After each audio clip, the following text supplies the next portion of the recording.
গেছে যারা আদৌ ভারতীয় নয়, তাদের মধ্যে ভারতের প্রেম ভালোবাসা কিছুই নয়। ভারতীয় তো সেই ব্যক্তিটা যে প্রতিটা কদম ফেলার আগে, কাজ করার আগে সংবিধানকে প্রাধান্য দেবে। যে সংবিধানকে মানে না সে কখনো ভারতীয় হতে পারে না। কারণ আমার দেশের মূল হলো সংবিধান।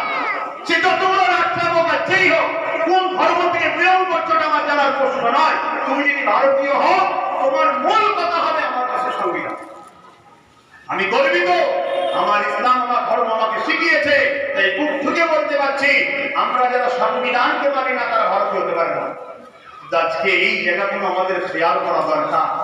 আজকে কিছু কিছু বক্তা বক্তব্য দিচ্ছে, এমন উস্কানিমূলক বক্তব্য দিচ্ছে আমার ভারতের বাংলার শান্তির যে ভৌগোলিক পরিস্থিতি আছে এটাকে অশান্ত করতে চাইছে।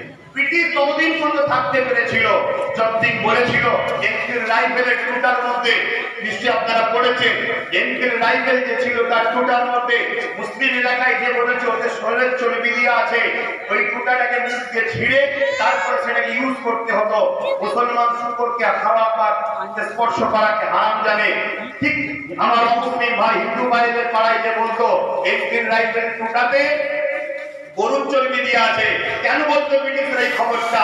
যাতে করে হিন্দু ভাইরা ওই টুটা মুখে নিয়ে লড়াই না করে। মুসলিম পাড়ায় শরীর চর্বি দিয়ে আছে বলতো কেন? এটা মুসলমানরা টুটাতে মুখ না দেয়। এরা দুজন যতদিন বিভাজনে থাকবে ততদিন দেশের হুকুমত করা যাবে। আজও সেই বিভাজন তৈরি করার ষড়যন্ত্র চলছে। কেন? যতদিন আমরা দু ভাই ঝগড়া করবো ততদিন আমাদের বাড়িতে সবাই রাজ করতে পারবে। এই জায়গায় আমাদের দু ভাইকে ভাবা দরকার যে আমার দেশটা ধ্বংস যাচ্ছে, আর যখন বিপদে পড়বো দেখুন দিনকে দিন তো আমরা দু ভাইরাই তো ধ্বংস হচ্ছে, গরিব হচ্ছে আমরা। তো ভাই কথা বলতে গেলে অনেক সময় লাগে, সেদিকে আমি আর যাচ্ছি না।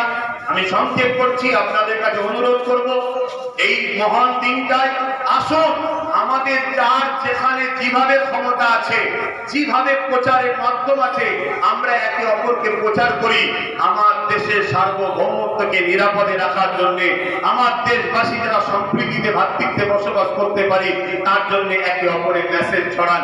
এই আশা রেখে এই স্বাধীনতা দিবস 15ই আগস্ট এই দিন আমাদের জন্য খুশি এনেছে, আনন্দ এনেছে, আমাদের বাচ্চার জন্য খুশি আনন্দ যেন যুগ যুগ ধরে আনে, এটা বলেই আমি আমার সংক্ষিপ্ত বক্তব্য এখানে শেষ করছি। ভারতবর্ষ জিন্দাবাদ, ভারতের সংবিধান জিন্দাবাদ। সকলে ভালো থাকেন, সুস্থ থাকুন।